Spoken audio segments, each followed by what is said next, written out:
Bakit ka nagagalit sa akin? Sobrang sama na nga ng loob ko ngayon, tapos aawayin mo pa ako. Masaya lang ako, kaya naikukwento ko sa kanila.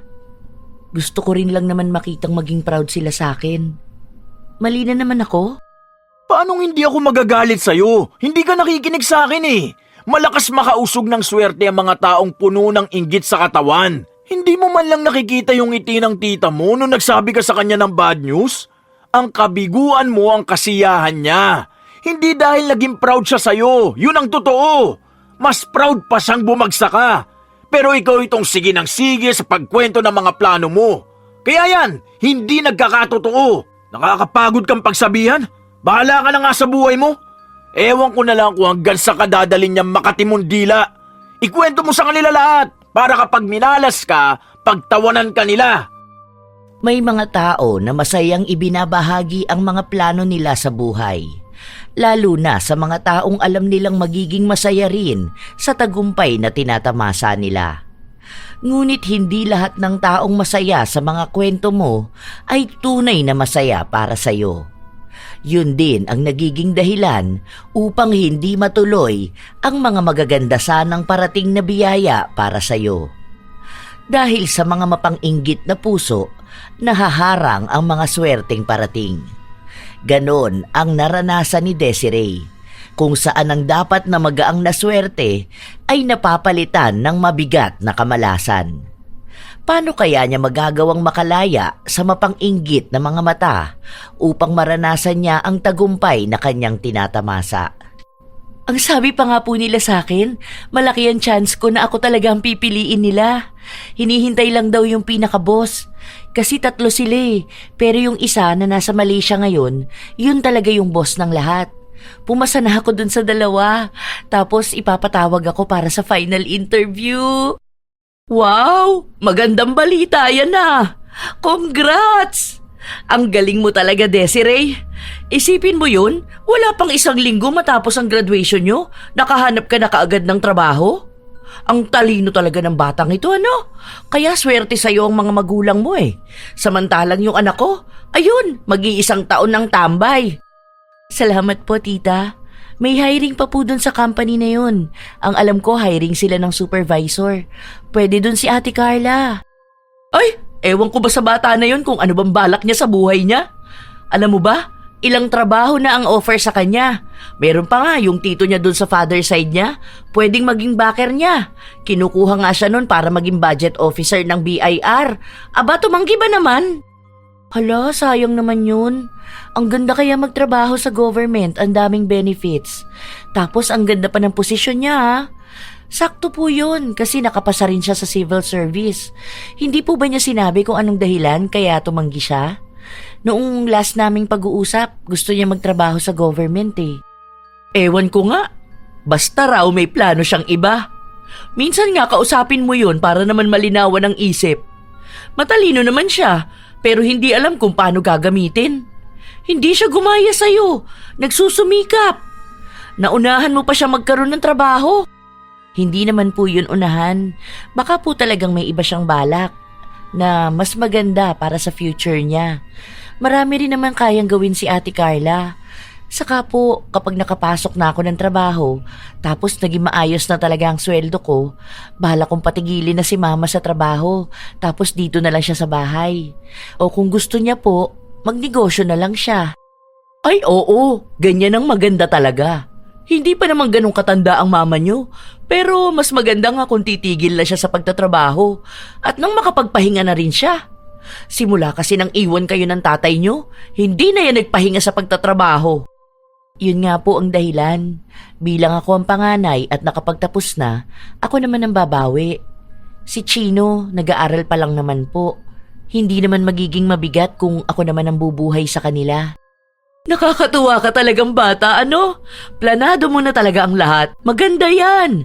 Kasi alam mo na kung ano ba yung mga dapat mong pagtuunan ng pansin. Ipagpatuloy mo lang yan. Magiging maayos din ang buhay ninyo. Malapit na kayong yumaman dahil sa mga planong ginagawa mo. Masaya talaga ako habang ikinukwento sa tita ko ang mga plano ko sa buhay. Ang sarap makipag-usap sa kanya lalo na at suportado niya rin ako. Ang sarap mangarap, lalo na at alam kong malapit ko na ring maabot ang mga yon. Ang pangarap na ito ay hindi lang para sa akin dahil mas alay ko ito sa aking pamilya. Matagal din kaming nag-usap ni tita. Ang dami niyang payo sa akin. Si tita Rebecca ay ang nakatatandang kapatid ni mama. 5 ang anak niya at isa lang doon ang nakapagtapos, si Ate Carla. 3 naman sa mga anak niya ay may kanya-kanyang pamilya na. Ang bunso niyang anak nag-aaral pa. At sinasabi niyang yun ang tanging pag-asa niya para makaahon sila sa kahirapan. Kahit kasi may mga asawa na ang 2 niyang anak, hindi pa rin sila humihiwalay sa kanila. Siguro, yun din ang dahilan kaya hindi makapagtrabaho ng maayos si Ate Carla. Kasi ang naaalala ko noon, nirereklamo niya na sa kanya na lang inaasa ang lahat. Ang sabi pa sa akin ni tita, kapag nakaahon na kami sa kahirapan, pwede naman daw na siya ang tulungan ko. Sa totoo lang, walang problema sa akin dahil kamag-anak ko naman siya at isa rin siya sa taong natutuwa kapag may mga tagumpay ako sa buhay. Kaya wala namang mawawala kung tutulong ako. Basta magkaroon lang talaga ako ng maayos na trabaho. Ilang araw pa ang hinintay ko bago ako makatanggap ng tawag. Mali pa nga ang timing nun dahil nasa labas ako kasama ang nobyo ko. Wala kasi siyang pasok sa trabaho niya. Oh, anong sabi? May final interview ka na ba? O mag-aasikaso ka na ng mga requirements mo? Ano pa bang kulang mo? Nakakuha na tayo ng SSS mo kahapon, di ba? NBI na lang pala. Oh, ano nangyari? Bakit nakasimangot ka na naman? Hindi na raw ako pwede sa posisyon na ina-applyan ko. Ha? Bakit daw? Akala ko ba hinihintay lang yung pinaka-boss? Ano nangyari? Dumating na raw ba? May nakita raw kasi silang mas qualified dun sa position. May experience daw yun eh. Hindi na raw sila mahihirapan magturo. Ilang years na rin daw kasing ganun ang trabaho nun. Kaya ayun, siya na lang ang pinili kaysa ako na fresh graduate. Para naman silang tanga. Pinaasa ka lang ng mga yun eh. Sana hindi sila nangangako na ikaw na ang kukunin nila kung may iba pa palang applicant silang ine-entertain. Sana una palang sinabi na nila para sana nakapunta ka dun sa isang interview mo. Sinayang lang nila ang oras mo. Yan ang isa sa nakakainis sa pag-a-apply ng trabaho eh. May ibang employer na ayaw ng fresh graduate. Ewan ko ba? Naiiyak ako. Hayaan mo na lang yon. May iba pa dyang company na mas deserve mo. Hindi talaga para sa'yo yung work na yon. Halatang red flag na sila. Sasamahan na lang kita next week. May job fair sa SM Central. Mag-print na lang ako ng maraming resume mo. Hayaan mo na yon, ha? Ang bigat pala sa dibdib ng ganito. First time ko yung ganitong rejection. Naakala ko sa akin na yun. Tapos ibibigay pa pala sa iba. Tapos nasabi ko pa naman na sa bahay yun. Paano kung magtanong sila sa akin? Mag-expect sila na may papasukan na talaga ako. Babe, di ba ang sabi ko sa'yo na wag mo munang sasabihin sa inyo?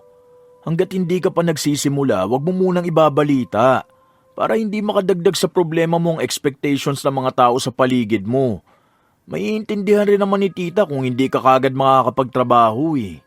Pero kasi, alam mo yun, gusto kong may mapatunayan ka agad. Ayokong umabot ng 1 buong buwan na wala pa akong trabaho. Naiintindihan ko, nape-pressure ka. Pero okay lang yan, ha? Normal yang nararamdaman mo. Pero hindi ibig sabihin na hindi mo nakuha ang expected job mo, failure ka na. Sadyang hindi lang ikaw ang karapat-dapat sa posisyon na yun. Dahil may mas magandang parating para sa'yo. Feeling ko, hindi ako sapat. Alam mo yun? Ang saya-saya ko na tapos biglang ganito. Hindi ko maipaliwanag yung nararamdaman ko. Basta, feeling ko hindi ako magaling kaya sa iba nila binigay ang trabaho. Wag mo ikukumpara ang sarili mo sa iba. Ayoko pa namang nakikita kang malungkot. Halika, ilibre na lang kita ng ice cream para hindi ka na malungkot, ha? Magkakaroon ka rin ng trabaho, okay? Huwag ka masyadong magpaka-stress. Hindi pa naman katapusan ng mundo eh. Hindi ka pa napag-iiwanan. Dahil kakagraduate mo pa lang naman. Wala pa nga 1 buwan eh. Kahit na anong sabihin ng nobyo ko para pagaanin ang loob ko, may kung ano pa ring mabigat sa aking dibdib. Gusto kong umiyak. Hindi ko alam paano ko ipaliliwanag sa bahay na hindi ako nakuha sa trabaho. Paano kung may mga kakilala ako na magtanong sa akin? Hindi ko alam kung anong isasagot sa kanila. Hanggang sa makauwi ako, hindi pa rin maalis sa utak ko ang kabiguan na hindi sa akin napunta ang trabaho. Ang dami ko pa namang plano. Ang bala ko pa naman, sa birthday ni Chino, kakain kami sa magandang restaurant. Kahit na may kamahalan, dahil may magiging sahod naman ako. Ilang araw pa ang lumipas, nagtanong na si Mama kung kumusta na ba ang magiging trabaho ko. Doon lang ako nagkaroon ng lakas ng loob na sabihin sa kanya ang buong katotohanan. Hindi na raw po ako makakapasok doon. May iba na raw po silang napili eh. Pero hayaan niyo po, naghahanap naman ako ng work sa online. May mga pinasahan na rin ako ng resume ko. Tapos sabi ni Greg, kapag daw umalis na yung buntis doon sa work niya, ako daw po ang ire-recommend niya. Tapos may job fair pa sa Monday. Noong una, akala ko madidismaya ang mama ko sa sinabi ko. Pero ang sabi niya lang sa akin, ganun naman daw talaga ang buhay at ang paghahanap ng trabaho.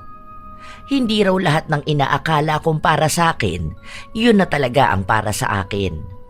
Marami pa naman daw pwedeng mapasukang trabaho. May pinag-aralan naman daw ako, kaya makakahanap din ako ng iba. Kinahapunan, pumunta si tita sa bahay. Ay, Des, peram nga muna ako nung malaking kawali ni mama mo. Yung panglutuan ng pansit. May handaan po yata sa inyo. Sino may birthday? Birthday ng anak ng kuya upi mo. Ay hala, talaga po ba? Ilang taon na yun? 3 years old na po, no? Ang bilis naman ng panahon. Naaalala ko pa nung tarantang-taranta kayo dahil baka biglang manganak kahit na nasa biyahe pa papuntang ospital. Oo, ang kulit na nga ng batang yun ngayon eh. Manang-mana talaga sa tatay niya. Oo nga pala, hindi ka pa nagsisimula sa trabaho mo? Parang nung nag-usap tayo, magsisimula ka na, di ba? Hindi pa dumarating ang boss? Hindi na po ako papasok doon. Hindi ako napili. Ha? Bakit hindi ka napili? Akala ko ba sure na ikaw na yung gusto nila para doon sa posisyon na yun? Anong nangyari? Bakit naman nagkaganon? May iba pong nakuha. Mas magaling at mas maalam sa trabaho. Ganun po siguro talaga yun. Mas gugustuhin talaga nila yung may kayang magbigay ng magandang performance sa work. Ay, oo, ganyan talaga minsan ang mga amo na yan. Ang ate Carla mo, may trabaho na ngayon. Kaso ewan ko, hindi naman yun ang pinag-aralan niya eh. Ang layo ng tinapos niyang course. Paano? May kinalaman sa passion niya na design na yun. Wala namang pera. Nag-aaksaya lang yun ang buhay niya. Hindi ba kapag bigay ng pera sa bahay? Kung mag-abot sa akin kakarampot lang. Wala ngang ambag sa birthday ng pamangkin niya. Kung sana may trabaho ka, siguro nagbigay ka ng cake ano?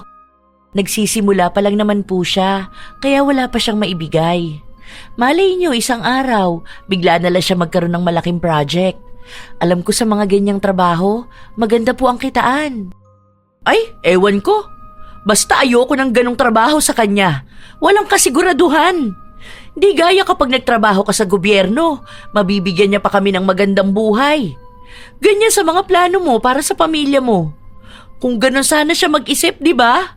Lalo na may mga pamangkin siyang nag-aaral. Ay, ang dami ko na sinabi na problema. Punta na lang kayo mamaya sa bahay ha. Simpleng handaan lang yun. Ilang araw din ang lumipas na dinamdam ko ang hindi pagtanggap sa akin sa trabaho. Hanggang sa may muling tumawag sa akin. Nagkaroon ako ng unang interview at matapos nun agad ding sinabi sa akin na pwede na akong magsimula sa susunod na linggo. Basta't maipapasa ko ang lahat ng requirements na kailangan. Binigyan nila ako ng listahan at ang iba roon ay meron naman na ako. Oh my God! Ito na yun, babe. Sobrang saya ko. Magkakaroon na rin ako ng trabaho. Ito, alam ko, sure na to. Hindi na to katulad nung una. Excited na ako kumita ng pera. Tapos, yung unang sahod ko, ipanglilibre ko kaagad sa inyo. Kakain tayo sa labas. Hindi na ikaw yung palaging gagastos. Nakakahiya na rin kasi ikaw nagbibigay ng allowance sa akin para makapag-apply ng work. Boyfriend pa lang naman kita, pero daig mo pang sugar daddy ko. Huwag mo munang planuhin lahat, babe. Hayaan mo na lang munang mangyari. Pinangungunahan mo na naman. For sure, matutuwa si mama kapag nalaman niya to. Pati na rin si tita. Excited na akong sabihin sa kanila.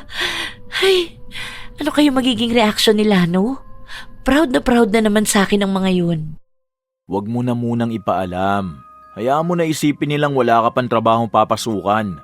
Pwede namang sabihin mo kay tita kapag bukas na mismo ang pasok mo. Sa ngayon, asikasuhin muna natin ang requirements mo. Huwag mo na munang ikwento kahit na kanino, ha? Pumayag ako nung una na hindi ko ikukwento kahit kanino ang balita na yon. Pero nang isang araw na magkakasama kaming magkakamag-anak dahil bumisita sa bahay ang isang kamag-anak namin na nasa probinsya, bigla ko na lang naikwento na papasok na ako sa trabaho.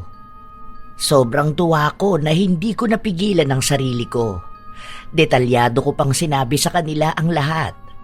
Natuwa naman sila at ang dami kong natanggap na papuri mula sa kanila. Hanggang sa gumabi na, umalis na yung mga bisita namin dahil pupuntahan din nila yung iba pa naming mga kamag-anak. Ang naiwan sa bahay ay si Tita Rebecca dahil sa kabilang bahay lang naman sila nakatira. Talaga ba, Des? May papasukan ka na?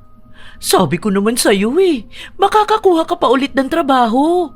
Ayos yan. Mukhang mas maayos naman din kausap ang mga yan kaysa dun sa una mong pinasahan na pinaasa ka lang. Opo, surprise nga po dapat to kasi bala ko sabihin kapag papasok na ako sa trabaho. Sa Lunes na po yun. Kaso hindi ko talaga mapigilan ang sarili ko Good news na kasi to. Bakit itatago ko pa po, di ba? Wow! Congrats ulit! Ang galing mo talaga! Malaki naman ba ang sahod mo doon? Kumusta naman daw ang magiging kita mo kung sakali man?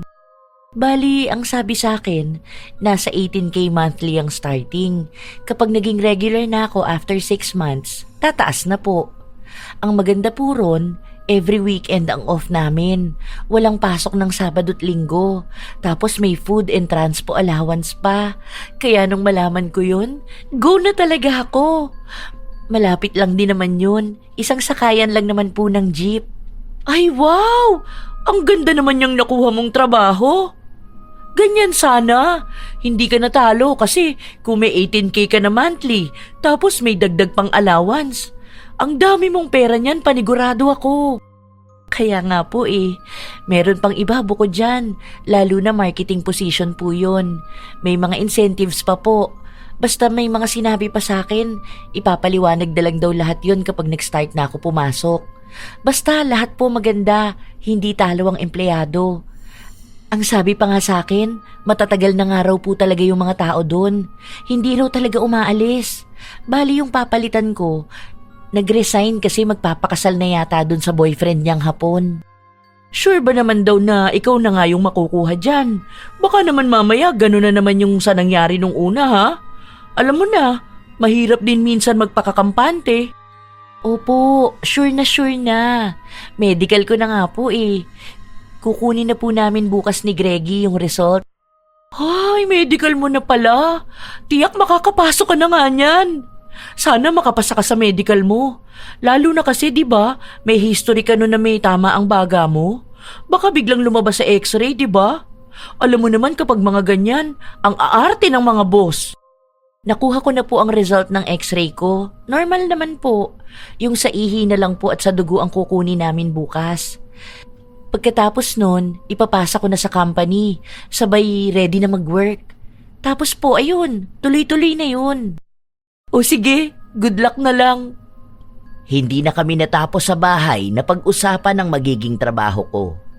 Ang dami kong kwento sa kanila, na mga pangako rin sa akin kapag nagtagal ako sa trabaho. Ang isa sa gusto ko roon ay kapag nagtataas sila ng pasahod at nagbibigay ng iba't ibang award. Kahit na magsisimula pa lang ako, ramdam ko na magiging maayos ako sa trabaho. Hindi ko na yun pakakawalan dahil alam ko naman na bibihira lang makatagpo ng ganoong klase ng trabaho. Kinabukasan, sinundo ako ng nobyo ko sa bahay dahil sabay kaming pupunta sa klinik para kunin ang resulta ng medical ko. Nang makuha ko na ang resulta, kinausap ako ng doktor at sinabi sa akin na may nakitang kakaiba sa ihi ko. Kailangan ko munang maggamot bago pwedeng ulitin ang test. Oh, paano ka naman magkakaroon ng UTI? Hindi ka naman umiinom ng mga pwedeng makapagdala ng sakit na yan Panay ka lang naman tubig. Sure ba sila na tama tong na-test nila? Nasay talaga? Baka nagkapalit-palit lang. Hindi ko nga rin alam. Ngayon lang ako nagkaroon ng ganyang sakit Paano kaya yan? 7 days pa naman daw kailangan kong inumin yung gamot. Tapos saka ulit magpapatest. Kaso kailangan na yan sa Monday. Mag-half day ako sa Monday. Punta tayo sa office nila. Itanong natin kung pwede ka na mag-start kahit to follow na lang yung medical mo. Nakakapagtaka talaga to. Wala ka bang ibang nararamdaman? Papayagan ka ba mag-half day? Baka naman wala ka na niyang sahurin. Hindi ka pa naman pumasok nung nakaraan dahil sinamahan mo ko mag-asikaso ng mga requirements ko. Huwag mo na kaya ako samahan, no? Ako na lang magpunta sa kanila.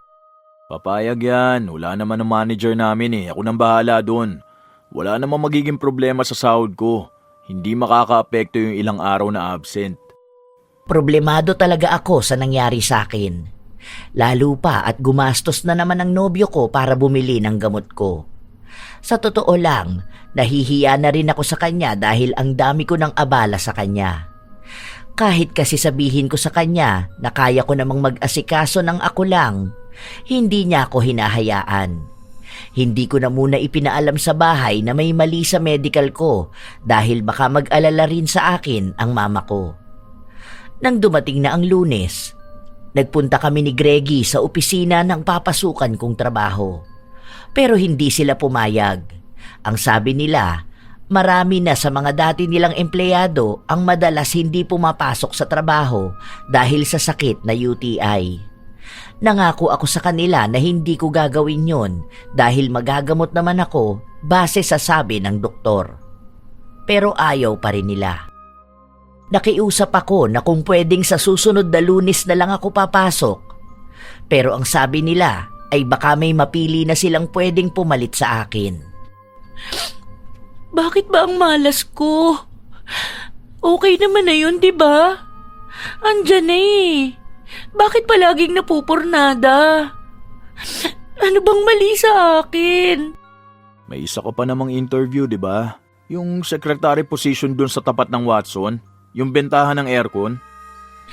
Mas gusto ko dyan. Ang laki ng sahod nila. At mas maganda ang benefits. Wala ka nang magagawa dahil ang sabi nila hindi ka na qualified. Magpagaling ka na lang muna. Ang mahalaga okay na ang requirements mo. Magagamit mo pa naman to ng 6 months, hindi naman to masasayang. Gusto ko yung trabaho na yun. Bakit kasi hindi napunta sa akin? Gusto ko yun. Hindi na nga pwede, babe. May iba pa dyan trabaho, doon ka na lang. Kahit na maglupasay ka dyan, hindi ka pa rin makakapasok sa kanila. Tara na, punta na tayo sa bahay nyo. Ang tagal ko nang walang trabaho. Magdadalawang buwan na. Yung mga dati kong kaklase, nakikita ko sa mga story nila na may work na sila. Tapos yung mga kaibigan ko, may maayos na trabaho. Tapos ako, talunan sa buhay. Hindi ka talunan. Hindi mo lang talaga kontrolado ang lahat ng bagay. Hindi mo naman alam na may sakit ka pala Oh, at least nalaman natin. Naagapan na kaagad. Tara na, tahan na, okay lang yan. Hanap na lang ulit ng ibang trabaho. Ganun lang naman yun Mahirap lang yan sa umpisa. Bakit sila? Kahit first try nila, nakakapasok na sila. Tapos ako, 2 beses na minalas. Ikaw rin, first job mo yan, di ba?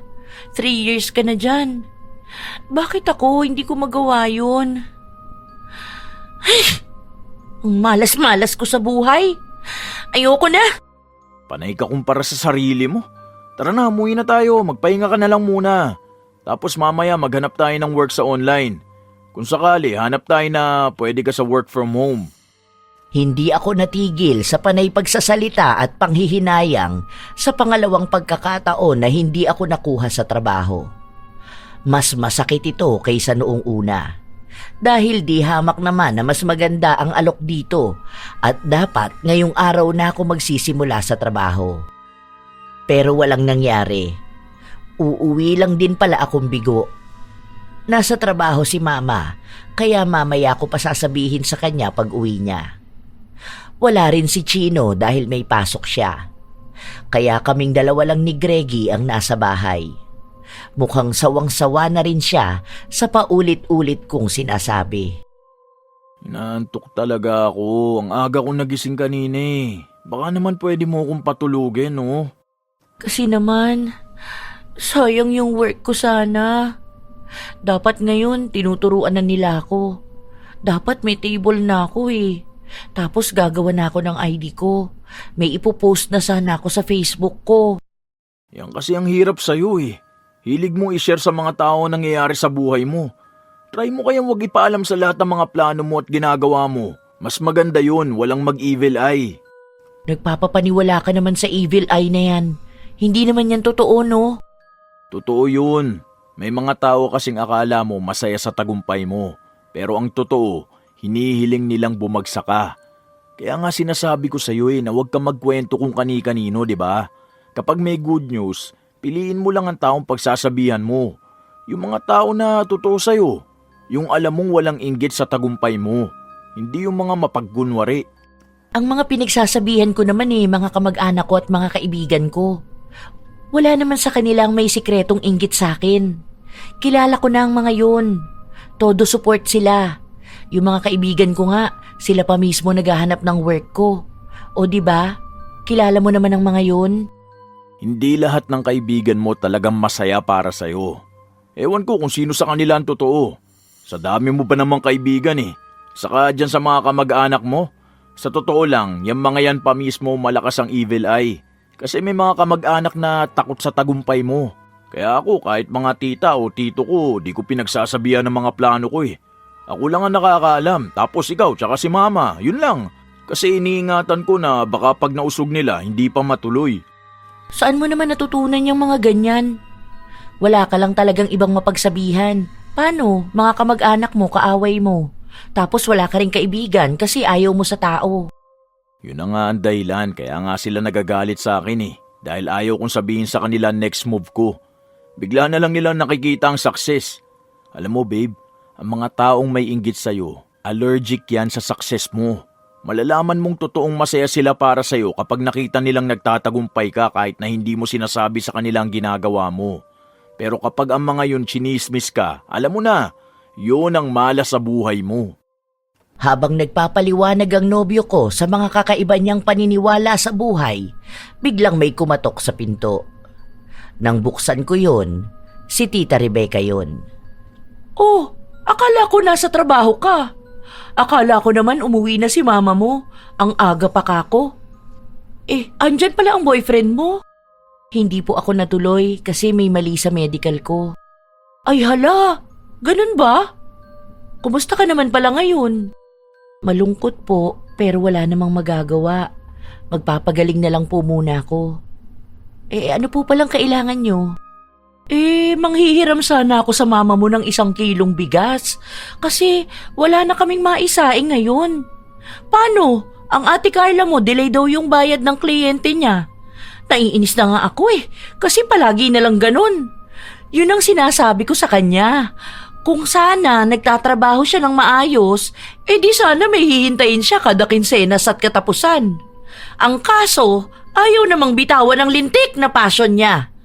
Akala naman niya ikayayaman niya yung design na yun. Di makatulong sa bahay. Feeling ko nga nagtatago ng pera yun Hindi sinasabi sa akin magkano talaga ang sinasahod niya sa bawat kliyente niya. Hindi na ako kumibo pa sa mga sinabi ni Tita. Nagbigay na lang ako ng 1 kilong bigas. Matapos nun ay umalis na rin siya kaagad. Kita mo yung tita mo? Yun, ganun na ganun ang taong malakas maka-evil eye. Kaya naman pala hindi mo nakuha ang trabaho mo eh. Sinabi mo ba naman sa kanya? Hindi na ako magtataka. Si Tita Rebecca? Malabo na may evil eye yun, kung totoo man yan. Mabait yun, saka nakasupport yun palagi sa akin. Lahat ng ginagawa ko, masaya siya. Hindi mo ba talaga nararamdaman yung energy niya? Ang bigat kaya. Hindi ko alam. Wala naman akong ibang nararamdaman eh. Unang kita ko pa lang dyan sa tita mo noon, ramdam ko na may kakaiba sa kanya. Nababalot siya ng inggit sa katawan. Yung mga salita niya kapag kausap ka niya o yung mama mo, ramdam na naiinggit yung sa buhay nyo. Naalala ko pa nung graduation nyo eh. May pangiwi-ngiwi pa yan ng labi at taas ng kilay sa'yo habang hindi ka nakatingin. Ikaw, kung ano-anong napapansin mo, hindi ko akalain na may mga ganyan kang pinaniniwalaan sa buhay. Nakikiuso ka lang doon sa mga nakikita mo sa Facebook eh. Yung mga pa-emoji o pic yung kulay blue na parang mata. Pangontra daw sa evil eye. Ewan ko sa inyo, pang-weird lang yung mga ganon. Sa bagay, alam ko naman una palang weird ka na. Uy, hindi yung basta lang no. Kung alam mo lang kung gaano kalakas makausog ang mga taong may inggit. Hindi mo man lang napansin. Anak na nga niya, sinisiraan niya eh. Kung ano-anong pinagsasasabi niya. Tapos tingin mo sa'yo magiging proud siya? Walang ganon. Hindi ko sineryoso ang mga pinagsasabi ni Greggy dahil alam ko na nakuha niya lang ang idea ng evil eye sa mga kapwa niyang kakaiba mag-isip. Kahit na minsan hindi ako naniniwala sa mga ganyang bagay. Ilang araw pa ang lumipas. Ilan na rin ang mga kumpanya na pinasahan ko ng resume. May mga tawag naman pero lahat sila hindi ako tinatanggap. May mga nagsasabi na tatawagan ako pero walang nangyayari. Halos 6 na buwan na rin akong naghahanap ng trabaho. Napuntahan ko na lahat ng job fair. Ang dami ko na ring naiprint na resume pero wala akong napala. Nakakapagod sa totoo lang. Habang nakikita ko ang mga kasabayan ko na may maayos na trabaho, nagagawa na ang mga gusto na ibibigay na ang magandang buhay sa pamilya nila. Ako naman, naiwan sa likod. Nawawala na ako ng pag-asa. Pakiramdam ko, nauubusan ako ng oras. Hindi ako masaya dahil wala akong kwenta. Parang sayang lang ang pinaghirapan ng mama ko para makapagtrabaho ako kung magiging isa lang din pala akong pabigat. Ang hirap. Araw-araw kong hinahanap ang halaga ko. Kung may mararating pa ba ako sa buhay o ganito na lang talaga ako. Lalo pa akong nakakaramdam ng pagkadismaya sa sarili ko kapag kailangan ng pera sa bahay tapos wala man lang akong maibigay. Unti-unti akong nawala ng kumpiyansa sa sarili ko. Hindi ako magaling kaya hindi nila ako tinatanggap sa trabaho. Hanggang sa nagsabi sa akin si Greggy na may kaibigan siyang pwedeng magpasok sa akin sa trabahong ginagawa rin nito. Nag-order na ako ng noise cancelling headphones para magamit mo yon. Tapos yung PC set mo, pwede na yung gamit mo. Kalalagay lang naman natin ng SSD dyan last year eh. Smooth pa naman yan. Pero check ko na rin yung ibang software, lalo na yung madalas mong gagamitin. Yung wifi nyo, mapapa-upgrade natin ang plan. Kailangan dyan malakas ang internet nyo. Gastos mo na naman? Wala lang yan, basta magkaroon ka na ng trabaho. Sayang yan ha, ang ganda pa naman sa team nila. Lalo na kung makakuha ka talaga ng client mo. Paano kung hindi ko pala kaya? Nakakahiya naman sa kaibigan mo. Mamaya mapahiya ko pa sila. Huwag kang magduda sa sarili mo. Naniniwala ako na kaya mo yan. Hindi ko alam. Ang bigat ng pakiramdam ko eh. Feeling ko wala na akong kayang gawin. Feeling ko na pag-iiwanan na ako. Iniisip ko na baka hindi talaga ako magaling. Minsan nga, bigla na lang pumapasok sa utak ko na paano kung talagang wala na akong makitang trabaho? Paano ako mabubuhay? Yung mga kamag-anak at mga kapitbahay namin, panay sila tanong kung may trabaho na ba ako. Nahihiya nga ako lumabas ng bahay kasi feeling ko kapag nakikita nila ako, ang dami nilang nasasabi. Baka pinag-uusapan na nila ako. Na nakapagtapos ako ng 4 years sa college tapos magiging tambay lang ako. Baka nadidisappoint na sila sa akin. Kaya pati ako nadidismaya na sa sarili ko. Bakit ba isip ka ng isip sa sasabihin sa'yo ng ibang tao? Bata ka pa naman ah. Hindi pa huli ang lahat para makapagsimula ka. Kung ano-ano na naman kasing iniisip mo eh. Hindi ka magtatrabaho para sa kanila kundi para sa sarili mo at sa pamilya mo. Hindi mo kailangan patunayan ang sarili mo sa mga taong yun. Kung tatanungin ka nila kung anong trabaho mo, wag mo sagutin. Hayaan mo sila sa buhay nila. Hindi mo naman maaalis sa akin na isipin talaga yung ganyang bagay. Kasi kapag nagkukwentuhan kami, wala ako maipagyabang sa kanila. Kasi wala naman ako maipagmamalaki. Madali lang yan. Huwag kang magyabang. Gusto ka lang nila magyabang para mausog nila. Kapag alam nila ang ginagawa mo, madali para sa kanila mapigilan yun. Kaya sa halip na swerte ang lalapit sa'yo, mamalasing ka. Mas madali nga namang humiling ng masama sa kapwa. Dahil ang mga taong gaya nila, gusto lagi ang pagbagsak ng iba. Kaya tigilan mo yung pagiging madaldal mo ha. Baka mamaya itong bago mong trabaho makarating na kung kani-kanino. Ewan ko na lang kung ano na naman ang mangyayari. Huwag ka na magbalita sa kanila tungkol sa buhay mo. Kahit na ilang beses akong pagsabihan ni Greggy, hindi ko talaga mapigilan ang sarili ko na ibalita sa mga kakilala ko ang trabaho ko. Nakapagsimula na rin ako. Maliit lang noong una ang naging kita ko dahil baguhan ako at ang mga kliyente ko ay yung mga ayaw nilang kunin. Hindi pa kasi ako nakakahanap nung para sa akin talaga. Hanggang sa isang araw, may naging kliyente ako na maganda ang offer sa akin. Madali lang ang trabaho, pero malaki ang bayad kapag natapos ko kaagad. Sobrang saya ko. Gusto ko na kaagad mag-celebrate. Nagulat pa nga si Mama nung umuwi siya na may pansit sa bahay. Agad kong ikinuwento sa kanya ang magandang balita. Sakto rin naman na dumating si Tita dahil nagchat ako sa kanya na magdala siya ng lalagyan sa bahay para mabigyan ko siya ng niluto kong handa. Sino bang may birthday ngayon? Wala po, Tita. May celebration ngayon dahil may nakuha akong kliyente. Ang laki ng offer niya. Siguro kung i-convert sa peso, aabot yun ng 100K po. Tapos 1 linggo lang. Alam ko matatapos ko na kaagad yun. Hala? Talaga ba? Ang galing mo naman, Des. Paano mo ba nagagawa yung mga ganyan? Natutuwa ako sa'yo. Ang sipag mo naman kasi talaga eh. Ginagamit mo talaga ng maayos ang utak mo. Hindi ko po inaasahan na makukuha ko yon. Kasi 3 kaming pinagpipilian niya. Tapos, nung nakita niya ang portfolio ko, ayun, ako agad ang pinili niya. Sobrang saya ko po talaga, kaya nagluto ako para sa celebration. Iniisip ko po, kapag nakuha ko na yung sahod ko, mapapaayos ko na tong bahay namin. Kasi 'di ba, balak namin magpa second floor, tapos papatiles ko tong sahig. Yung banyo namin, ipapaayos ko rin kasi lumang-luma na. Yan ang mga balak ko sa ngayon. Tapos kapag may nakuha pa ulit akong next project na ganun kalaki o mas malaki pa, ang gagawin ko naman, magpapabukod ako ng office ko. Tapos kung talagang papalarin palalo, baka matuloy ko na yung plano ko na mag-travel kami. Iniisip ko pa nga kung sa Baguio ba o sa Ilocos. Pero sa December pa naman po yun, ilang buwan pa. Talaga? Ang ganda ng mga plano mo, ano? Talagang pinag-isipan mo ng maayos. Ganyan din yung gusto ko eh.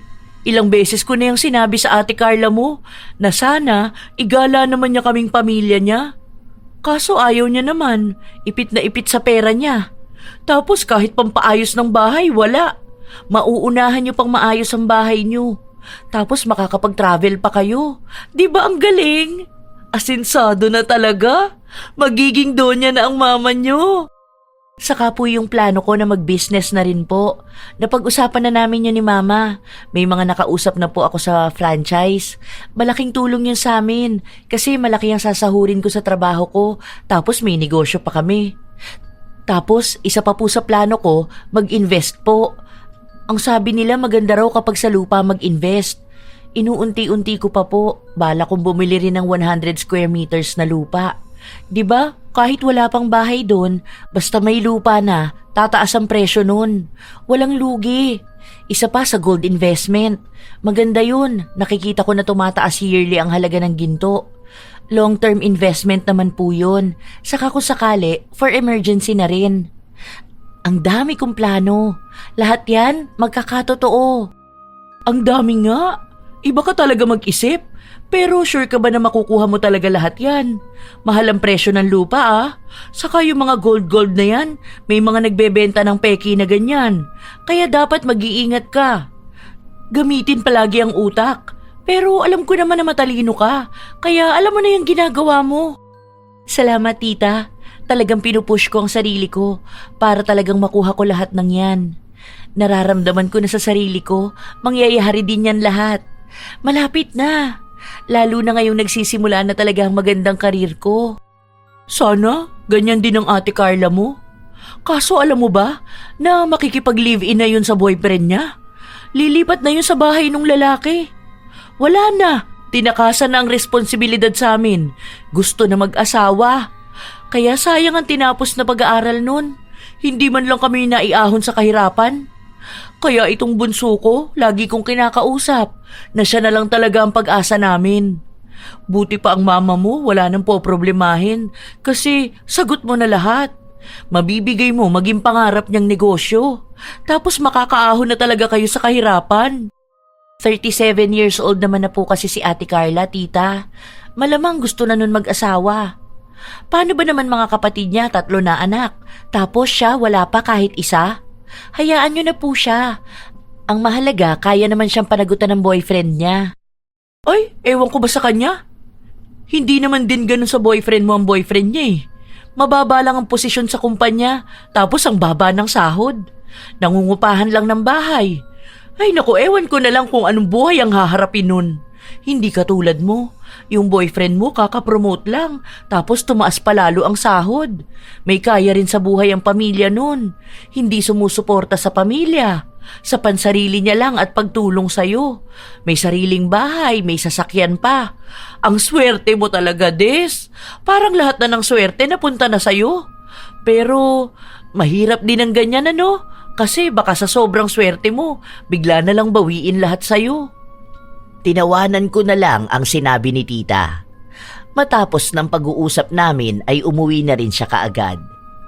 Sa paglipas ng mga araw, naging abala ko sa tinatapos kong trabaho. Halos hindi na kami masyadong nakakapag-usap ni Greggy, kaya ang ginagawa niya, pagkatapos niya sa trabaho, pumupunta siya sa bahay. Naiintindihan naman niya ang ginagawa kong ito, kaya walang problema sa kanya kung hindi ko siya gaanong napagtutuunan ng pansin. Hanggang isang araw, wala siyang pasok, nasa bahay lang siya. Tapos na ako sa trabaho ko at kapapasa ko lang. Hinihintay ko na lang na mag-reply ang kliyente ko para sa usapan naming bayad. Ano, pwede na ba maglambingan? Miss na kita Ang OA mo naman. Magkasama naman tayo palagi. Hindi ka lang masyadong napapansin. Tapos mo na ba ang trabaho mo? Mag-book ako ng staycation para naman makapag-relax ka rin. Nagkaroon ka lang ng trabaho, sinobrahan mo naman. Hinihintay ko lang yung reply. Ang sabi niya tinitingnan niya na yung gawa ko Yun, pwede ka na talaga magpahinga muna. Mamaya yan, baka ipapasa na sa'yo ang payment. Halika, hag na kita. Congrats sa first major project mo Kapag pumasok na sa account ko yung sahod, libre agad kita. Ako na lang muna ang manlilibre sa'yo. Tara, bihis ka na. Kakain tayo sa labas. Next time mo na lang ako ilibre, Samansa rin na natin. Dalihan mo na. Hindi naman na ako tumanggi. Habang nasa labas kami, panay ako tingin sa cellphone ko. Nag-aabang ako kung ano na ang balita sa kliyente ko. Hanggang sa umabot na ng gabi, hindi talaga siya nagpaparamdam sa akin. Hindi ko mapigilang kabahan at mag-isip ng kung ano-ano dahil natatakot akong baka naloko ako ng kliyente ko. Naririnig ko kasi na laganap yun sa mga ganitong trabaho. Hanggang sa sinubukan kong tawagan ang aking kliyente, pero nakablock na ako. Ilang beses naming sinubukan ni Greggy na humanap ng paraan para makontak namin, pero walang nangyari. Ano nang gagawin ko? Paano na to? Ang laki pa namang pera nun. Ilang project yung tinanggihan ko para makapag-focus lang dun eh. Paano kung na-scam nga ako? Wait lang, kachat ko si Lisa. Nagtatanong siya kung nasa iyo pa raw ba ang copy ng contract nyo ng client. Saka anong site ang gamit nyo. Wala naman kaming pinirmahang kontrata eh. Ang sabi niya lang sa akin, ibibigay niya ang pera right after ko maipasa yung buong project. Tapos meron siyang binigay sa akin na link. Doon kami nag-uusap.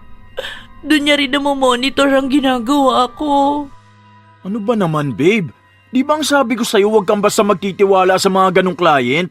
Sinabihan ka naman na ni Lisa na ganyan ang galawan ng mga scammer. Hindi mo naman sinabi sa akin. Hindi na natin yan mahahabol. Paano yung pera ko? Wala ka na magagawa dun. Di ka naman kasi nakikinig sa mga sinasabi sa'yo eh. Pinag-iingat ka na nga dahil ilang beses na rin na-scam yun si Lisa. Kahit matagal na sa trabaho yun, hindi niya pa rin naiiwasang maloko siya. Dahil iba-iba ang galaw ng mga yun. Basta dapat palaging may kontrata. Inaasahan pa naman namin sa bahay yun.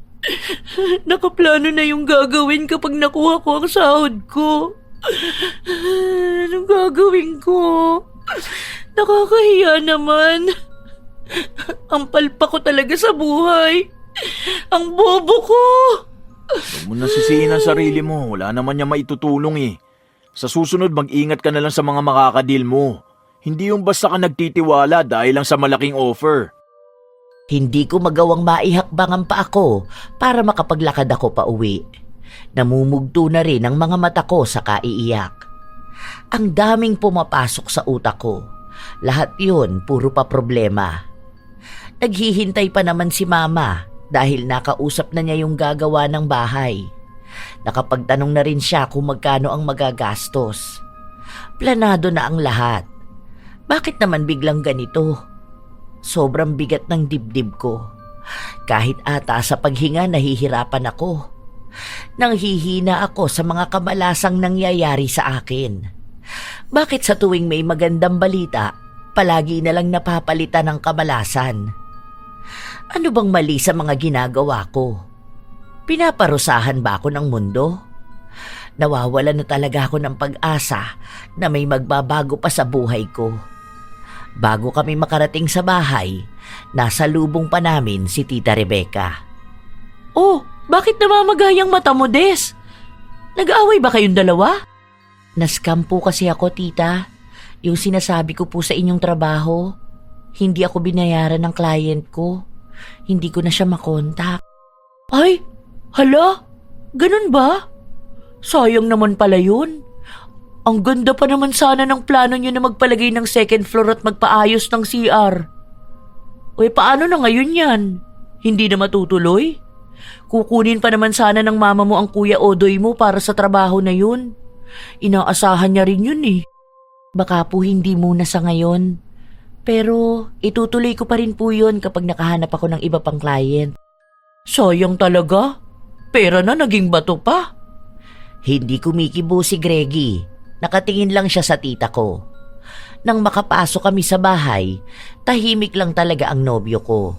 Parang may iniisip siyang napakalalim. Bakit? Sinabi mo sa tita mo yung plano niyong pagpapalagay ng second floor? Alam niya rin yung tungkol sa client mo? Pati kung magkanong pera makukuha mo? Bakit mo sinabi? Bigla ko lang naikwento kasi masaya ako eh. Alam mo naman na mahilig ako mag-share, di ba? Kaya naman pala nagkakandam malas-malas ka na naman sa buhay. Hindi mo mapigilan yung dila mo. Wala ka nang naitago sa mga tao. Lahat na lang sasabihin mo. Pwede mo namang itikom niyang bibig mo eh. Tapos kapag nagtanong sila, ngumiti ka lang at huwag mong idetalye ang lahat. Bakit ka nagagalit sa akin? Sobrang sama na nga ng loob ko ngayon. Tapos aawayin mo pa ako. Masaya lang ako, kaya naikukwento ko sa kanila. Gusto ko rin lang naman makitang maging proud sila sa akin. Mali na naman ako? Paanong hindi ako magagalit sa'yo? Hindi ka nakikinig sa akin eh. Malakas makausog ng swerte ang mga taong puno ng inggit sa katawan. Hindi mo man lang nakikita yung ngiti ng tita mo nung nagsabi ka sa kanya ng bad news? Ang kabiguan mo ang kasiyahan niya. Hindi dahil naging proud siya sa'yo. Yun ang totoo. mas proud pa siyang bumagsak ka. Pero ikaw itong sige ng sige sa pagkwento ng mga plano mo. Kaya yan, hindi nagkakatotoo. Nakakapagod kang pagsabihan. Bahala ka na nga sa buhay mo. Ewan ko na lang kung hanggang sa kadadalin niyang Makatimon dila. Ikwento mo sa kanila lahat para kapag minalas ka, pagtawanan ka nila. Pinigilan ko pa si Greggy na umalis, pero halata namang inis na inis siya sa akin. Wala na akong ibang nagawa kundi ang umiyak sa kwarto ko. Wala na akong kakampi. Ngayon pa na pati ang nobyo ko galit na rin sa akin. Nasabi ko na rin kay mama na hindi matutuloy ang pagpapagawa ng bahay. Wala naman akong ibang narinig sa kanya, kundi sa susunod na lang namin ipagawa kapag may pera na talaga. Pakiramdam ko talaga wala akong pakinabang sa pamilya namin. Ilang araw na dinamdam ko ang nangyari. Hindi na ako halos lumalabas ng bahay. Hindi na rin kami nagkikita ni Greggy. Minsan tumatawag siya sa akin, pero hindi ko sinasagot. Wala akong ganang kumain. Para nang wala na akong ganang mabuhay. Gusto ko lang nakahiga sa kama. Nakatulala. Ayokong kumilos. Ayokong makipag-usap sa kahit na sino. Kakaiba tong pakiramdam ko. Ang hirap ipaliwanag. Basta ang alam ko lang, nilalamon ako ng sarili kong kaisipan. Para akong dinadala ng sarili ko sa kadiliman. Ang hirap nito. Hindi ako umiiyak pero nagluluksa ako. Sunod-sunod na kamalasan ang nangyari sa buhay ko. Hindi na ako pinapasukan ng kliyente. Nasira pa ang computer na gamit ko. Tapos, nasira pa yung kabilang bahagi ng bahay namin. Bumigay yun kaya yung mga gamit namin nasira. Alam kong nahihirapan si mama, pero wala man lang ako magawa para tulungan siya. Kasi paano ko siya tutulungan kung di ko nga matulungan ng sarili ko? Sa paglipas ng mga araw, walang nagbabago. Tamad na tamad pa rin akong kumilos kasi pakiramdam ko wala naman ding mangyayari sa buhay ko. Dumating ang kaarawan ng isa naming tito. Nagpunta kami kahit na ayaw ko na sanang sumama. Andoon din ang mga kamag-anak naming may mga maipagmamalaki. Itong si Desiree, maganda kaya ang trabaho nito, di ba? Kumusta na pala yung mga client mo? May nakuha ka na ba ulit na magandang offer? Naku, nakita ko na bumibigay na ang bahay niyo ah. Dapat ipagawa mo na yun. Wala pa rin po. Hindi ko po alam kung kailan ko po yun mapapagawa kasi wala na ulit akong trabaho. Naghahanap pa po ako ng papasukan ko. Sus, kaya mo yan. Ang talino mo kaya. Isa pa, bakit hindi ka humingi ng tulong dun sa boyfriend mo? May kaya naman nyo sa buhay. Bibigyan ka nun ng pampagawa ng bahay nyo. Oo nga pala, bakit hindi ko na siya nakikitang nagpupunta sa inyo? Hiwalay na ba kayo? Anong nangyari? Nahuli mo siguro na nagloloko ano? Kami pa naman po. Busy lang siya sa trabaho niya ngayon. Akala ko hiwalay na kayo eh. Ang tibay din ng relasyon nyo ano? 4 years na ba kayo? Kapag yun ang napangasawa mo, naku, swerte ka na. Kwento mo sa kanila yung relasyon nyo. Hindi pa nakikilala ng ibang mga tita mo ang boyfriend mo eh. Kung isinama mo sana rito, pakinggan nyo siya. Malalaman nyo kung gaano siya kaswerte dun sa lalaki. Hirap na makakilala ng ganong lalaki ha. Hindi yun tulad ng asawa ni Carla. Ang sama ng ugali. Madamot. Nakatitig lang ako kay tita habang nagsasalita siya.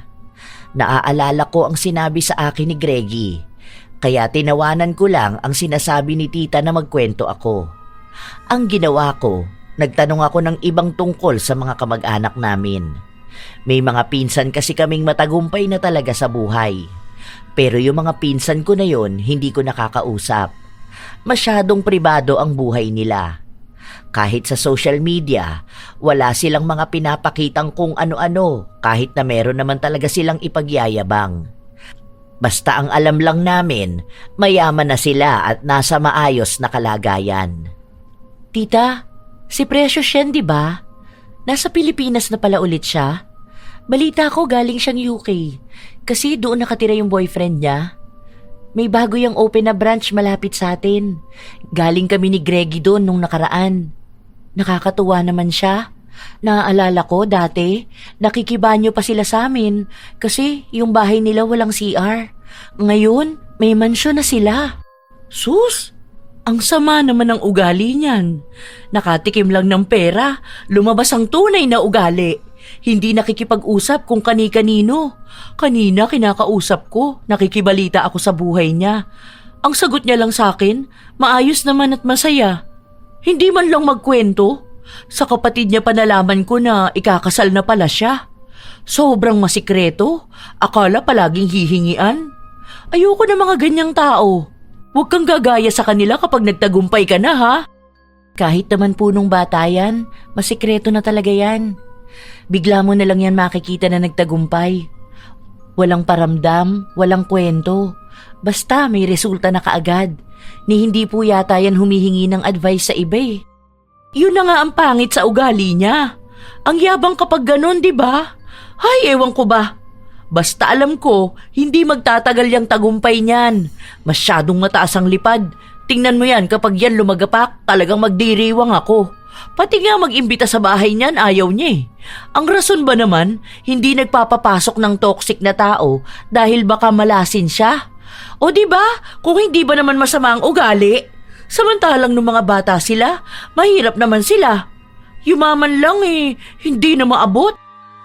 Ngayon lang pumasok sa utak ko ang lahat ng mga sinasabi sa akin ni Greggy. Dahil paanong nakakapagsalita ng ganon si tita sa sarili niyang kamag-anak. Ang dami niyang paninirang sinasabi at mga bagay na hinihiling na masama. Hindi niya pa alam ang mga plano ni Precious, kaya wala siyang mabanggit maliban sa masama nitong ugali. Pero nang matapos kaming mag-usap ni tita, lumapit naman siya doon at doon nakipag-usap. Kung ngumiti siya at batiin ito sa tagumpay na tinatamasa niya, parang hindi niya ito nilalait sa harapan ko kanina. Nagsabi pa nga siya na proud siya at hinihiling na magkaroon pa ng maraming biyaya. Ang bait niya. Pero ang mga hiling niya kanina, puro pagbagsak at pagkabigo. Doon ko napagtanto na tama nga si Greggy. Kung nagagawa ng tita kong siraan ang mga tao na yon sa harapan ko, hindi imposible na sinisiraan niya rin ako sa iba at humihiling ng masama sa akin. Bumalik sa utak ko ang lahat. Ang dami kong biyaya na napalampas.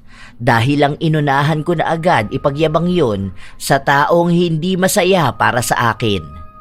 Nang maiwan na lang si Precious na mag-isa, kinausap ko siya. Nakibalita ako sa buhay niya at ganon din siya sa akin. Hindi ko nga alam ang gagawin ko. Basta sa ngayon, inaayos ko na ang paghahanap ng trabaho. Puro kamalasan ba naman ang nangyari sa akin eh. Basbasan mo nga ako para mabahagian mo naman ako ng swerte mo sa buhay. Natawa lang siya nung una. Humaba ang usapan naming dalawa. Wala naman palang nagbago sa ugali niya. Siya pa rin naman ang Precious na pinsan ko. Ang pinagkaiba lang, mayaman na talaga siya. Hindi siya nagkukwento ng mga naabot niya sa buhay. Ang kwento niya lang ay yung mga masasaya niyang karanasan. Tapos mga baliktanaw nung mga bata pa lang kami. Wala rin siyang binanggit sa akin na plano niya sa buhay. Kahit yung pag-travel niya o kahit na anong may kinalaman sa nobyo niya. Hindi ko alam kung bakit bigla kaming napunta sa usapan ng evil eye. Ang sabi niya, yun daw ang iniiwasan niya sa tao, kaya ayaw niyang magkwento. Kasi noon daw, naranasan na niyang malasin din sa pagkukwento ng mga ginagawa niya. Kaya naging tahimik din siya sa social media dahil pwedeng yung mga nakakakita ng mga post niya may inggit pala sa kanya. Ayaw na niyang magkaroon ulit ng palpak na plano. Ayaw niya rin na pati yung relasyon niya ay magkaroon ng problema dahil sa paghiling ng mga tao ng masama sa kanya. Parehas sila nang sinabi sa akin ni Greggy.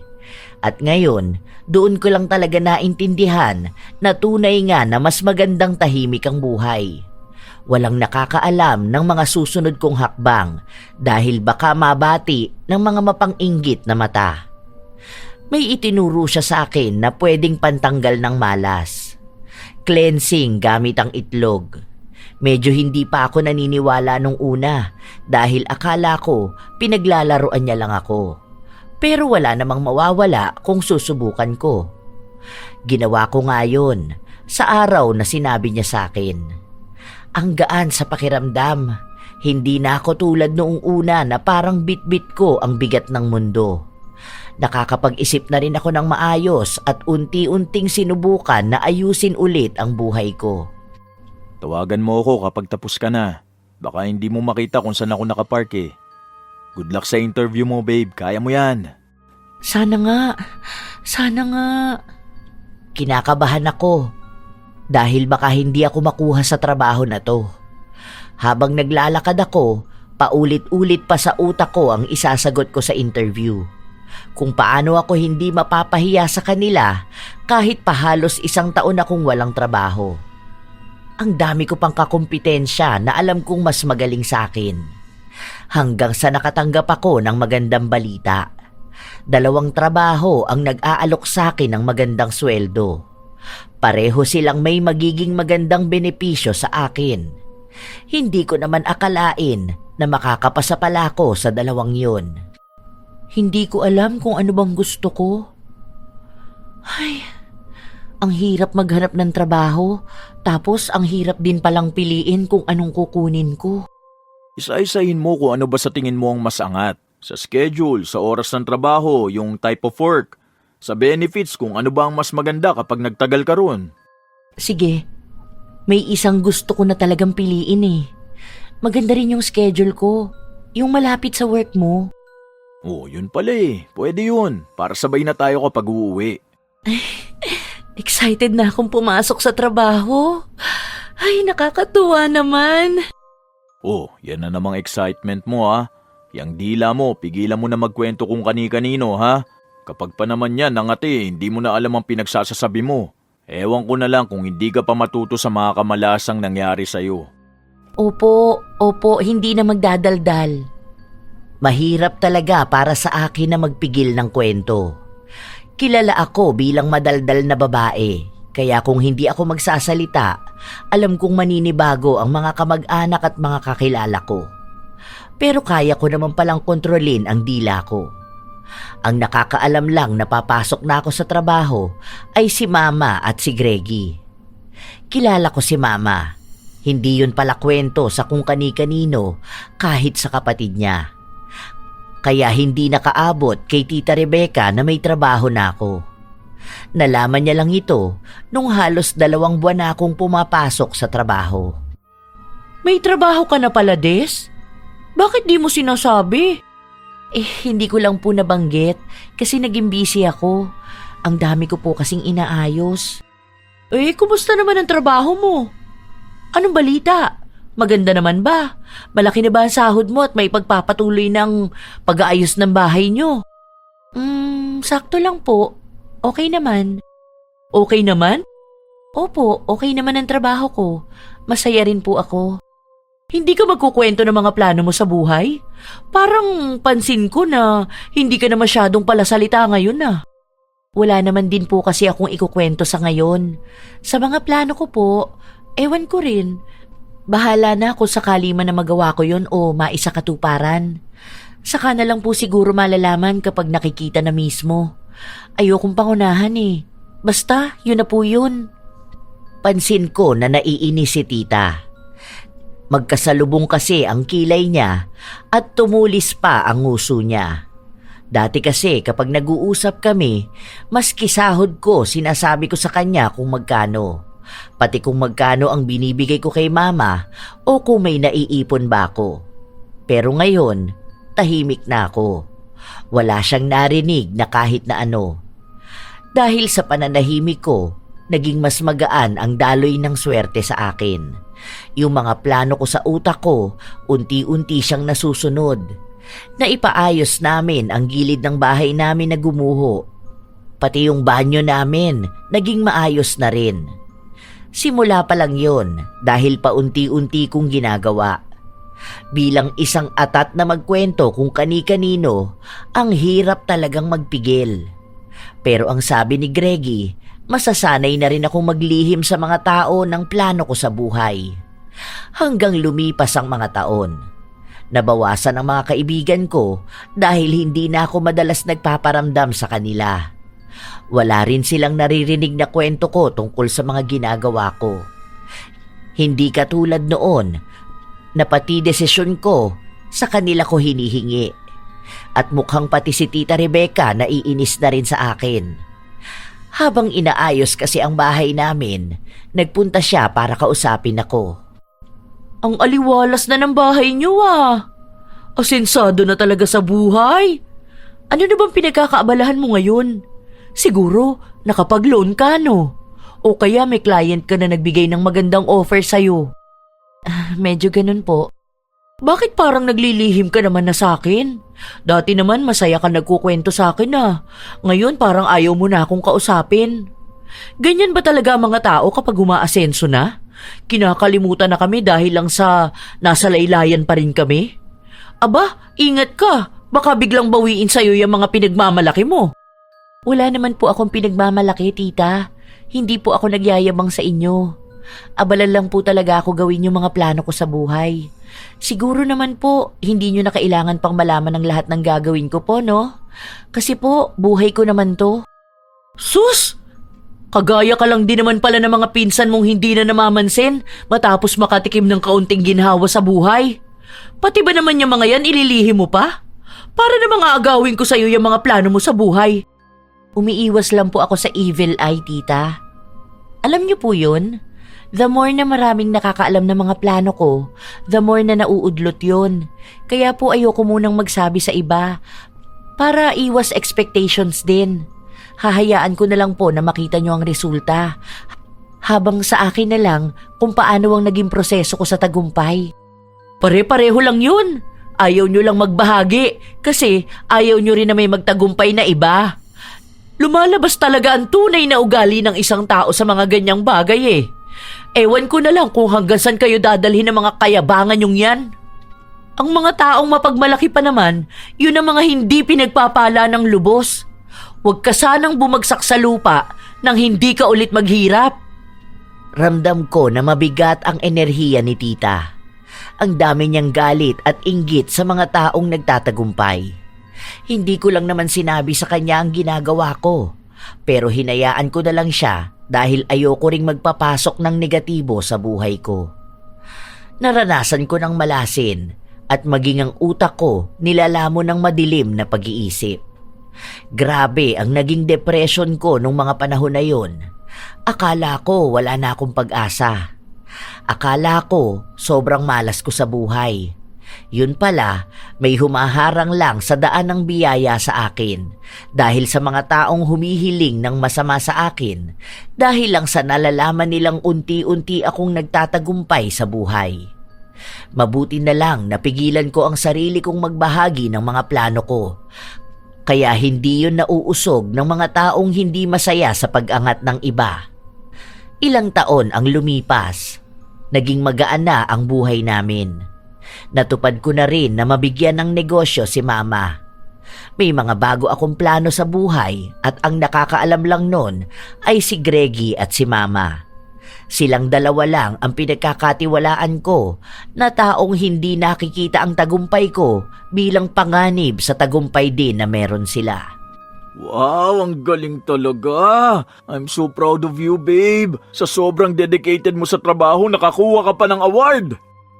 Salamat, babe. Hindi ko rin naman to makakaya kung wala kang suporta sa akin eh. Kahit na minsan ang sungit mo at inaaway ako. Siyempre naman, susungitan lang naman kita kapag matigas ang ulo mo eh. Buti nga ngayon, hindi na natin pinag-aawayan ang pagiging makatinyan dila mo. Natuto ka rin manahimik. O, kita mo, di ba? Mas magaan talaga ang lahat kapag walang nakakaalam ng mga susunod mong galaw. Oo nga, babe. Buti na kaya ko. Ako pa naman yung tao na konting success lang eh. Kwento ka agad. Totoo pala talaga yung mga evil eye na ganyan, ano? Kahit na mukhang masaya ang isang tao sa kwento ko, napupurnada yung plano dahil lang sa nakakaramdam sila ng inggit. Kaloka naman yung mga taong ganun. Kaya simula ngayon, dapat ikaw lang talaga ang nakakaalam ng mga plano mo para makontrol mo ang buhay mo. Wala kang dapat patunayan sa lahat. Hayaan mo yung success mo makita nila para hindi nila mahadlangan yung mga magandang parating sa'yo. Tama ka dyan, babe. Wala ring nangyayari sa makating dila. Ang bilis silang maka-attract ng malas sa buhay. Kaya never again na magdadaldal. Maganda rin ang natutunan kong aral. Kung hindi ko pa napagdaanan na malasin ng sobra, baka hanggang ngayon, lahat pa rin ang ginagawa ko alam ng mga tao sa paligid ko. Umalis din naman yung mga taong mabigat sa buhay ko. Kaya siguro, nung mga panahon na yon, hindi ako nagkakaroon ng mas magandang biyaya dahil alam ng langit na iyayabang ko na agad yun. Pero wala na sa akin ang mga nangyari na yon. Ang iniisip ko na lang ngayon ay ang hinaharap. Alam kong maganda ang mga plano ko sa buhay. Hindi ko man makuha yon ng buo lahat, nagagawa ko naman ng paunti-unti. Ang dami palang nangyayari kapag tahimik ka lang na kumikilos. Hindi ko lang din maiwasan yung mga naririnig ko sa ibang tao na mayabang na ako kahit na wala naman akong ipinagyayabang. Wala silang ibang ipaninira sa akin maliban sa mga dati kong kamalasan. Minsan, inuulit nila sa akin yung mga nangyaring nagpabigat ng buhay ko, pero wala akong kibo sa kanila. Dahil alam ko na yun lang naman ang alam nila sa akin, wala na silang masasagap na mga plano ko. Kaya wala silang masisira sa akin. Sa paglipas ng mga taon, ikinasal na rin kami ni Greggy. Kaunti lang ang mga imbitado sa kasal namin, yun lang malalapit sa buhay namin. Kahit si Tita Rebecca, hindi ko inimbitahan dahil napapagod akong makinig sa mga negatibo niyang komento sa buhay ko at buhay ng mga taong malapit sa kanya. Si Ate Carla lang ang inimbitahan ko at ang asawa niya. Nang makita ko si Ate Carla, maayos na siya. Mukhang masaya. Siguro dahil nakawala na rin siya sa poder ng kanyang ina na walang ibang ginawa kundi ang hilahin siya pababa. May mga tao pala talagang ganun. Kahit nakadugo mo pa, sila pa ang nagiging dahilan para malasin ka. Dahil sila rin yung ayaw na makitang nakakaangat ka. Kaya pala may mga tao na malihim din dahil ayaw nilang hindi matuloy ang magaganda nilang plano sa buhay. At isa pa, tunay ding payapa kapag ganun. Si Tita Rebecca naman, hindi na siya nakaalis sa ugali niyang mapanira. Mukhang gano'n na nga talaga siya, kaya kahit ang swerte, hindi napupunta sa kanya. Hindi ko na lang sila pinapansin dahil ang mahalaga sa akin ay ang pamilya ko. Marahil ang maibibigay ko lang payo sa mga tao na makatirin ang dila gaya ko na mas inuunang ikwento ang mga plano bago pa man ito magkatotoo. Pilitin na lamang na kilalanin kung ang pinagsasabihan ba ay taong walang lihim na galit sa'yo. Dahil malaking epekto talaga ang tama ng evil eye. Kinukuha nito lahat ng magagandang bagay na dapat na nasa'yo at papalitan ng mapait na buhay. Hindi lang apektado ang kabuhayan mo, pati na rin ang utak mo at damdamin. Mararamdaman mong wala kang kwenta dahil lang sa nababalot ka na ng negatibong enerhiya. Sa mga taong nakakaranas naman ng ganito, hindi pa naman huli ang lahat para isaayos ang naudlot mong plano. Gumawa ng bagong pangarap at sa pangarap na yun, huwag pahihintulutan ang sino mang may masamang mata na sirain yun. Protektahan ang sarili laban sa mapanlinlang na taga-suporta kahit na ang katotohanan naman nun ay humihiling na bumagsak ka at manatili sa lusak na buhay gaya nila. Sadya talagang may mga tao na napupuno ng inggit ang puso na kahit hindi sila nagsasalita, sapat na ang mga tingin nila na puno ng hangaring hindi ka magtagumpay. Ang salita at isip ng mga tao ay may taglay na kapangyarihan, kaya kapag ito ay ginamit ng may masamang intensyon, maaari itong maging balakid na siyang pipigil sa lahat ng kasaganaan at tagumpay na nakalaan para sa atin. Tandaan na huwag unahin ang kwento, hayaan na ang resulta ng tagumpay ang sumigaw para sa'yo. Kung ayaw mong maagaw ang swerte mo, huwag mo itong ilantad sa matang mapangakit ng kamalasan. Shout out sa ilan sa mga masusugid na tagapakinig ng mga istorya ni Lola Telang. Jeric Tamondong, Ami Yong, Estely Reyes, Sydney Crosswind, Elise Padilla, Fatima Perez, Roslyn Mangilin, Febe Rañada, Francesca Liana, Leonisa Cobo, Sherlyn Joseco, Mary Jane Rico, Violi Leharso, Olivia Pelayo at sa mga mananahi ng Attic Clothing na sina Kuya Wigler Lepasana, Kuya Mario, Adrian, Gerald, Miko, Ate Veron, Ruth, Aprilin, Grace at kay Ma'am Susan Tan, June Soriano at Lani Soriano. Hello sa inyo, My Honey 23, Grace Limsiaco, Lance MBB, Joey Ignacio, Angie at Felia Mawak, Michelle Manuge at sa asawa niyang si Rocky Manuge, Chan Chan Amigo, Pamela Agasang, Maria Cristina, Lynn Villa, Merly Villarimo, Rubelin Eneria at sa Eneria family, lalo na kina Balbon, Mama Arlene Concesino at kay Runalyn Eneria. Who is who? Kimberly Española, Eden Tanudra, Alisa May Asma.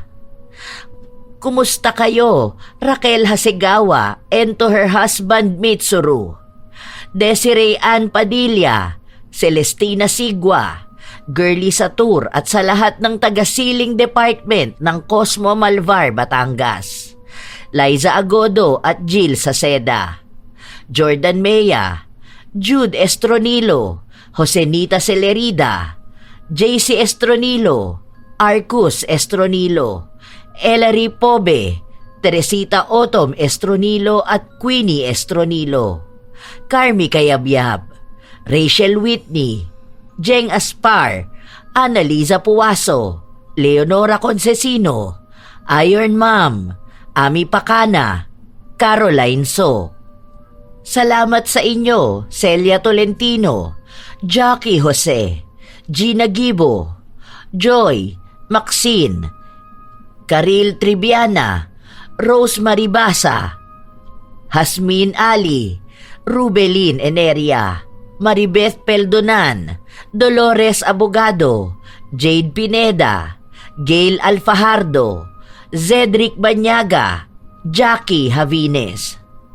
Shout out din sa inyo, Cram Marker, kay Rovi Vari, Jovelyn Panisan, Roy Lacandalo, Ilocana Vlog ng Qatar, Mercy Minda, Michi de los Reyes, Gia Gigi, Rachel Faulve, Emma Chavez, Nash Jeremy De Vera, Star Mandy, Marie Chris Sumading, Evelyn Reyes, Jean Kahilig Vlog. Maraming salamat sa pakikinig nyo.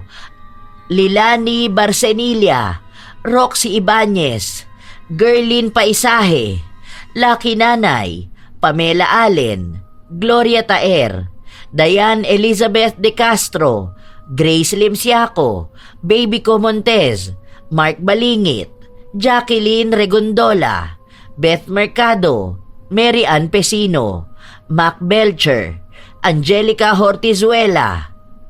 Shout out din sa inyo, Nilda Dultra, Merly Amistad, Nur Jamer Mamaki, Will Maleses, Sigbinan sa Sweden, Amy Turtoga, Jane Ruiz, Antonio Torrencio Jr., Cherry May Libiran, Marjorie Gumabay, Harjam Estoche, M. Jane Gozon, Maricel Catudio, Vivian Baterbonia, Ann Callejo.